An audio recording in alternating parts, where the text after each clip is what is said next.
We love celebrating our fans, and so does Bud Light. So we're teaming up to give one of our lucky listeners the ultimate tailgating prize pack.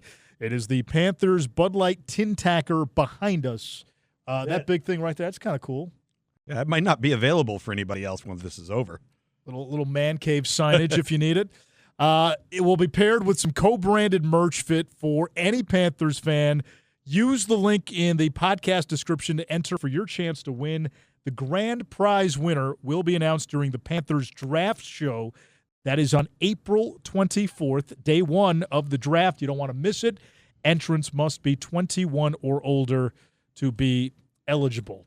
I think everybody in this draft is 21 or older. We might have a few 20-year-olds. Well, no, yeah, we should have a few 20-year-olds. Well, the other thing, too, is COVID has interrupted that. COVID made everybody older. Everybody older, yeah. It kind of makes you realize when you look at a Bryce Young, for example, he's only 23 years old. I know, and it's interesting, too, because when you talk NFL draft, and if you wanted to go old school on it, right, coaches, GMs, they all want the quarterback that has redshirted, is at least a junior. They preferably want a senior. They want at least 2 years as a starter, a minimum completion percentage. And this is going back decades, right? And then you start to realize, okay, well, then you get into the 3-and-out world, right? And, then the mistakes are made. Mark Sanchez, Mitch Trubisky, all of this and that. Look at this last year's draft. Look at the players, particularly at quarterback, that succeeded big time. They're sixth-year guys. Jaden Daniels. Bo Nix, right? That's a lot of football, and there's value in that, and it matters, right? It really does matter. And so, in this particular draft, regardless of the position, you're going to have some of that, but I bet if we fast forward 5-7 years from now, and you went back and you looked at 2 to 3 consecutive drafts, guys that were in college for 4 years or more are all having success. Yeah, I mean, you just don't see it anymore. And no, again, it's the sample size of success too. Is it 1 year? Is it multiple years? Right. I mean, and everybody talks about how many snaps has a guy had, particularly in the offensive line. Like, okay, well, he had 36 starts over the such and such amount of years, and he gave up, this many QB pressures, or he gave up this many sacks. Well, it does matter versus a guy who's a 3-and-out guy. Maybe didn't truly start as a true freshman, but played a little bit. And now he's only played in 24 total games and has limited snaps. There's risk in that.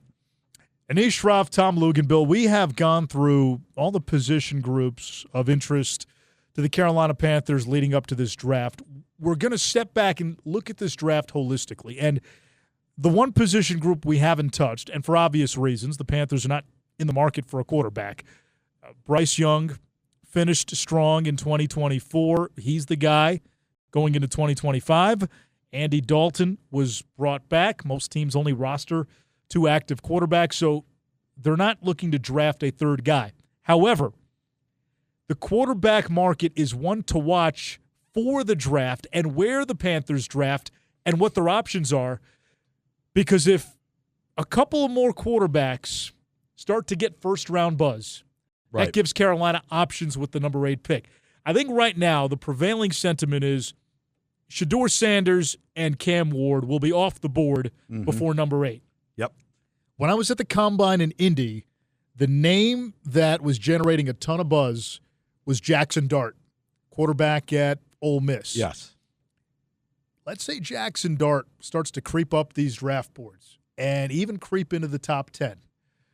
What we have seen in the past, when teams trade up for a quarterback, they generally give more, and it potentially makes that number 8 pick for the Panthers a lot more valuable. Absolutely, and I think that then you start getting into discussions about trying to accumulate more picks because of position value goes up, and now more people are jockeying to get higher to take one of those guys. In the case of Jackson Dart, I don't know if I would say he's a top 10 pick, or if somebody's thinks that he may be and is threatened by that, maybe they'd be willing to potentially make a move. But I go back to the point I just made about Jaden Daniels and Bo Nix. He's a 5th-year guy. He's played a 3-year starter, right? So, there's not a lot of – and a 3-year starter not starting his true freshman year. It was after that. So he's been around for a while. with the quarterback position, I don't think it's a great quarterback class. I'm not convinced that, and I think he is a really, really good player, Shedeur Sanders, that is. But I also think that he's got some flaws and some bad habits. And at times I question if his name was Shedeur Johnson or Shedeur Smith and he played at Oregon State or he played at, Arkansas, would we be having the same conversation? I don't know. And, the thing about Cam Ward, I think that as much as we love his flair and his style of play, and you got to broadcast one of the most controversial games all year long in college football this past fall with the Virginia Tech-Miami game, he's also coming from an offense that has been one of the most spectacular offenses to ever hit college football. You cannot name on one hand how many people that have played in that offense that have succeeded in the National Football League. Right now it's Patrick Mahomes, Jared Goff, all right? And somebody try and name a third for me right now. But remember, when Patrick Mahomes was drafted, they said the same thing. Of course they did. And they said, all these off-platform throws that he's making, that's not going to fly on Sunday. Right. Well, not only has it flown, now guys practice that. Absolutely. And now you have to be able to do that. Yeah. People have changed how they're coaching quarterbacks because of him. Because of him. Yeah. And Cam Ward does a lot of those things. Certainly not as physically imposing. But I think it's going to be intriguing to watch this draft class. I look at it this way. Look at the teams that just need a quarterback going into free agency. You got the Jets, okay, the Browns, the Steelers. I think you could say maybe the Colts. I don't think they're sold on Anthony Richardson. How could you be? The Titans. Mm-hmm. That's 5 teams. Yep. I know the Raiders traded for Geno Smith, but that's not a long-term answer. No. So to me, they're not out of the quarterback mix, maybe not a first-round pick. That's 6 teams. But that move tells you what the Raiders think about this quarterback class. Maybe it does. To be honest, I'm not sure I understand it completely because to me in that division where you have Knicks and Mahomes and Herbert, you kind of need a home run at quarterback to compete. Right. Well, and what's interesting about that is had the Falcons not taken Michael Penix Jr. last year, that's where the Raiders would have taken him. Instead, they got Brock Bowers. Right? So it's one of those deals where our need is this. If he's not there, best available player. So, you got about a half dozen teams in the AFC. In the NFC, certainly the Giants need a quarterback.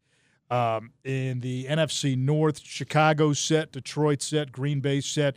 Minnesota looks like they're going to hand the reins off to McCarthy. Mm-hmm. New Orleans, maybe. And then in the NFC West, Seattle. Yeah. That's it. The other thing about that is I think that's close to what, 8-9 teams there? It is close to 8-9 teams, but it's not in my opinion, an overly strong quarterback class. So I think every one of those teams that's in the mix would be reaching a bit. But don't teams normally reach for quarterbacks anyway? Even take Shedeur and Cam Ward. If you're just going based on best available, they're not top 5 picks. No. But they're going to go in the top 5 or the top 8 or whatever because they're quarterbacks. Correct, yeah. And because there's so few of them. So, to your point, you're forced to take that reach. You grew up in in Southern Cal, right? Yep. You were a big 49ers fan. Huge. Actually, big Joe Montana fan. Okay. Yeah. I was a big Jerry Rice fan growing up. Oh, there you go. That 80s 49er team, that dynasty, they traded down a lot. Mm-hmm. And they amassed multiple draft picks. Does trading down in this draft make sense for Carolina? Absolutely. Because I think it allows you to get multiple picks prior to the 57th pick. All right? And allows you to address multiple needs, but potentially address just your defensive front 7 with multiple players before the 4th round. I think that would make a ton. Now, I say that, but if they're convinced on Jalen Walker or they're convinced on Mason Graham, and not even talking about Ted McMillan, because I think there's just too much value in the wide receiver position, top to bottom, rounds 1 through 7. You're going to find multiple guys there. But I think there's only 2 to 3 players that would prevent Carolina from trading down. So who are they? Let's list them. Mason Graham. Jalen Walker. Tyler Warren. That's it. To me, it is. Will Johnson? Yeah, because I think he's generational. You do. But he doesn't rush the passer right now. And right now, to take the pressure off the back end, they've got to do something to be able to stop the run and rush the passer, and it starts with front players. I wonder, and again, this is just because of what we're hearing about the edge rusher class being as deep as it is. And we talked about a bunch of these guys on an earlier podcast, right? It's not just Jalen Walker. You got Abdul Carter at the top, Mike Green. Who am I missing here? James Pierce. Yep. With some of the issues. Mm-hmm. It's a deep class. Yep.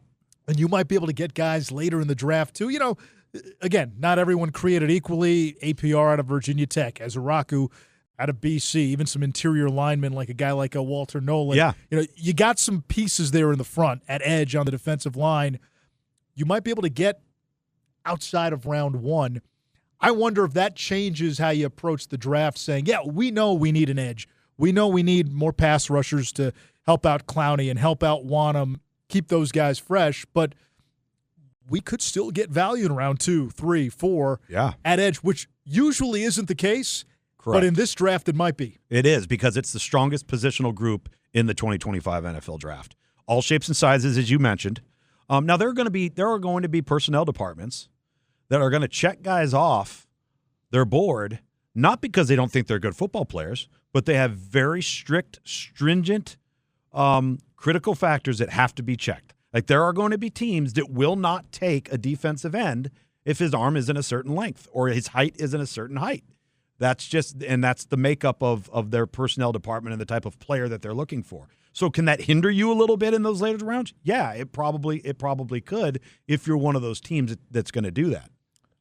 Here's the other part. So you're assessing the draft. You look at round 1.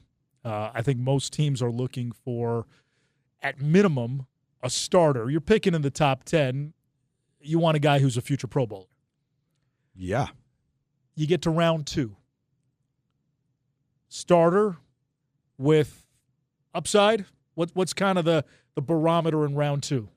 A guy like Shamar Stewart, right? Who Texas A&M? Yeah, kind of emerged this year and blew up some and then, you know, has a good outing in Indy. And then all of a sudden that guy's somebody where you're saying, all right, he started to blossom later, meaning his ceiling's still higher. Is there value there? And he may be a guy that's climbed up so high that he wouldn't be. But that came to mind when you asked the question, because I think that you can expect there to be difference maker type players that aren't in the first round that go on to be Pro Bowl, elite level, productive players. And again, it's about doing your homework. It is, and I, you know, there are certain teams that we see it every year. Always are finding guys later in the draft. Yeah. And I thought if you look at, you know, Dan Morgan's first draft, in Trevin Wallace, who he picked up in round 3. Yeah. You got a potential starter. JT Sanders, tight end in round 4. Potential starter. Yeah. Shaw Smith-Wade, who you got in round 5, that might be your nickel back this year, or somebody who will figure into that rotation. And then even the undrafted guys, Jalen Coker is a legitimate piece. Sure. Potential starting wide receiver, undrafted free agent. Damani Richardson had a couple of double-digit tackle games starting at safety as an undrafted rookie. To me, those are the bonus levels. You know, those are the side quests where if you can find a starter round 4 through 7, undrafted free agents, to me, that's where you win the draft. Yeah. Because those are, again, low-cost starters. You now can spend that money in free agency elsewhere. If Bryce continues on this trajectory, you know, in a couple of years, you got to pay Bryce. Yeah, you have to pay Bryce, and this would allow you to buy yourself some time there by not overly investing. And, you know, like if you look at the defensive front seven, not just in the front, but the linebacker level, right? All right, so you got Josie Jewell there, right? But you don't have any competitive depth to either side of him or behind him. So the linebacker position, whether you want to call it an edge, an outside guy, or an inside guy, there's a lot of those guys too in this draft that I think from round 3 to 5, 3 to 6 could be some potentially really good players. You know, that last piece, the competitive depth at a position. Yeah.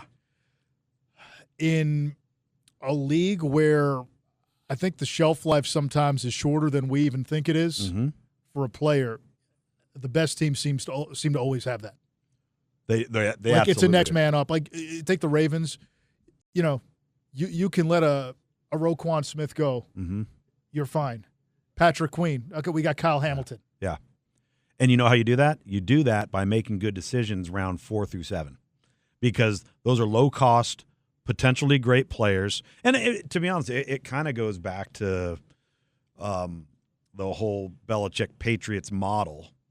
And if you've noticed, what they always did is the value rounds 4 through 7, but then in free agency, if they had a guy that was an elite level player, they never re-signed him. Yeah, they let him go.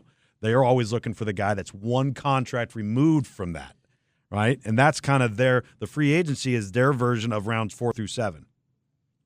You don't want to spend big on guys who may have already played their best ball for someone else. Correct. Yeah. And when you look in free agency, you go back 25, let's say 94 was Plan B free agency, I believe. Go back all that Very time. few great players get to free agency. Correct. And very few players that get the great contract are great after it. Yeah. Because there's not that low-hanging fruit anymore. So, like, that's why somebody like Deion Sanders I admire so much, because there are very few people that went from contract to contract to contract to team that was as good, if not better, the next time he went around until age caught up with him in Baltimore. Sure. But you look at that, there's very few players that do that. So the percentages do not weigh in your favor to pay big money for a free agent. No, and again, you look at the formula, and the Panthers seem to want to employ this formula too. You want to draft well. Yeah. And then you want to take care of your homegrown guys. Yes. Before they get to free agency, which also, to me, sends a message to the other 52 guys or 53 guys in the locker room where you're saying, listen, you come here, you produce, you play well, we got you. Yeah. And they've done it with Chuba Hubbard. They've done it with J.C. Horn, amongst other guys. It's kind of like Taylor Moton. Yeah, it's kind of like what many college programs are now doing in name, image, and likeness, where instead of going out there and trying to poach the shiny toy from somewhere else, they're taking their resources and investing it in the guys who performed well for them so that they don't want to go anywhere else. Now you maintain some semblance of continuity, right? And that's kind of what I like in that too. We're going to end this draft episode in our draft show with an exercise that I hope isn't completely futile. I think this will depend on the algorithm that we're using, but we're going to run through a mock draft. We love celebrating our fans, and so does Bud Light. We are teaming up to give one of our lucky listeners the ultimate tailgating prize pack. Ready for this? The Panthers and Bud Light tin tacker behind us. That's that big sign right there. I don't take it first. It's going to be paired with co-branded merch fit for any Panthers fan. Use the link in our podcast description to enter for your chance to win. You only get to enter once. The grand prize winner will be announced during the Panthers draft show, airing on day 1 of the draft, which is April 24th. You don't want to miss it. Entrants must be 21 years or older to participate and be eligible. So to wrap up this exercise, we decided to take a spin in one of these mock draft simulators. We'll see how this exercise goes. And again, you're sort of at the mercy of how these drafts fall. They offer you trades. We didn't do any trades. No trades. So just picking where the Panthers would pick in this upcoming draft. So I guess I'll start. Number 8, first round, I went best available, and I went Tyler Warren, the tight end from Penn State. How did you get that? That wasn't even offered me. He was gone. He was available on mine. Well, how does that work? All the defensive play. I don't know. It's Doesn't have So to be is the it a same. different algorithm Maybe. on the same website? Could be. Maybe there was a trade in the top 7 in yours. No, I rejected all trades. Well, no, maybe another team got offered a Oh, trade. maybe so. Okay, so I went Jalen Walker. Jalen Walker. All right. I did not have Mason Graham or Tyler Warren available. I didn't have Graham available. McMillan was available. Graham was gone. Walker was available. We had talked a lot about Tyler Warren, and again, that kind of pass catcher. I know the need is defense. Yeah. But hearing Well, we talked about that though. If there was one guy that you'd say, "Let me think about this," it's him. Who'd you take in round 2? Round 2, 57th pick. I took linebacker Demetrius Knight, Okay, South Carolina. Yep. I got Shamar Turner. Nice. Out of Texas A&M. Okay. Yeah. Good. So fortifying the defensive front. Round 3 at 74. Yep. I ended up with Kyle Kennard. Oh, that's who I got. Hey, look at that. Hey, We aligned. Our algorithms have aligned. So, you've gone edge, Linebacker, edge. Yeah. And I've gone tight end, D-line, edge, and then I went edge again in round 4. A guy that I saw in college I really like, Antoine Powell-Ryland. Nice. I actually did something very similar, but a different. I went SMU's Elijah Roberts. Okay. Right. That's a big boy. Yeah, he's a big boy. Good player, too. Yeah. Who'd you go with that second round 4 pick? Is that the 113? 113. Oh, I went with Maryland's Ty Felton, wide receiver. Wide receiver. I got to see him He's good. He's very, very good. And apparently, the little draft grade board here really likes that. They gave me an A on that one. Gave you an A. I got a D+ on my round 4 second pick. You did? Yeah, Jack Kaiser. Oh, the linebacker out of Notre Dame. Because the UCLA guy's gone, and they're so similar. That's right. And so, hey, need a linebacker, went Kaiser. Round 5, we talked about this guy on one of our earlier pods, Brashard Smith out of SMU. Oh, that's a nice one. What grade did they give you? B- for round 5. Really? Yeah, at that point. So I went with Louisville wide receiver Ja'Cory Brooks. What grade they give you for that one? An F. Oh, that guy makes a lot of plays, dude. Same thing. All right, second round 5 pick, 147. I took Danny Stutzman Okay. from Oklahoma. They gave me a D- for that one. Okay, well, I just got a D+ for taking Brant Keithy, the tight end. From Utah. That guy's a dude. Now, if he gets back and he's healthy, you talk about a guy that can line up anywhere. He's really good. Health has been an issue. How old is he, too? He's been around for a few years. Probably 28. I don't know. I was running out of bodies, though. Like, you start getting down there, you're like, who are some of these guys? It's hard. So now we're at the end of round 5. I went with the safety from Alabama, Malachi Moore. Okay. You know what the draft grade was? F-? F. Okay. Well, I'm actually surprised. I got an F on this one, too, and I'm really surprised because it's defensive tackle Zeke Biggers. Oh. They gave me an F on that. He was available that He low. was available. Georgia Tech. Yeah. 6'6", 35-inch arms. You're going to be in a 3-man front. He's the perfect nose. What? I don't know. The end of round 5, you got an F? Yes. Like What kind of mock simulation at is that this? point, you're looking for lottery tickets. Slim pickings. Yeah. For the last pick, round 7, 229, I took the corner out of Nebraska, Tommy Hill. Got a B for that one. Did you? Okay. Yeah. I got a B for mine, too. But I went BYU edge defensive end Tyler Batty. So I had Batty a couple times this year. Yeah. That could be a steal. Yeah. I think he's also a locker room guy. Makes you better. That was a good BYU defense this year. Yeah, really good. Really good defense. Yeah. What'd you get for your overall draft grade? It did not give me one. At the very bottom? At the very bottom, I do not have a grade. Okay, I got a B. Oh, did you save yours? Well, That's probably what I got to do. I just have it right here. Mine's not doing that. In fact, my screen looks different than that. Oh, you're on a different website. Oh, I'm on a different one. No wonder our algorithms were different. Yeah. So anyway, I accomplished the task. Accomplished the task. Yeah, there you go. So it's a fun exercise, but again, I think what's going to be fascinating, and Brant Tills, executive VP for player personnel, he told me at the Combine, he said, ideally the Panthers want to get to a point where you get through free agency, you feel like you have a roster that can compete in a game. Sure. Ideally, you want to get to a point where you go into the draft and you can take the best available player. If Carolina can do defensively what they were able to do on the offensive side last year, especially in the trenches, again, the arrow's pointing up for this franchise. It's going to make a big difference. Derek Brown coming back is going to make a massive difference.